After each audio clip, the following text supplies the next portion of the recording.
sen hemen kağıdı kızımızdan müşhur minizimiz şuna kadar arkadaşlar. Ben öylerden, alaylardan, kordaklardan, arçalardan, kukulardan, kukulardan, başılardan, çarılardan, borsalardan, savgalardan, çizelerden, şabacalardan, ipazlardan, yüzlerden, cüzler, tuğlardan. Menfer sonra, camiye sonra, arcıya sonra, tımbu sonra, alay sonra, kukusa sonra, müşhur sonra, narınca, kulubaş, tımtan, soğantaş, tımtan, vayastan, sağkuytan. Smogomi, jantam, sollardan, solların, malay, genzaymi, gazakı, dağıtpenci, bıçıkpenci, dağıtlarımı, dağıttan, yürü ben. Lan laypan ısısa, yalsanı, esamsanı, kırıksanam, terörün, kırık, lağmen sonra, kavakçı, uyguman, çoban boz, kadak boz, benim boz, kuş, koyuzum acaba ben. Lan lağmen baz, hozuva, kalpakla, mozuva, pendova, cozuva, kuşva, koyuzuva, aşmantı badı, peşmantı badı ben.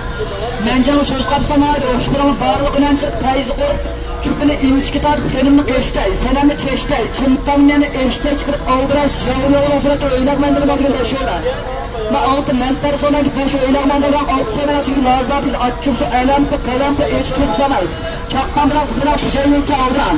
Ve bakak ettin, çıktı yakşı, arpilendin, kırdı yakşı, harekettin, bereket, tutağız edil olam.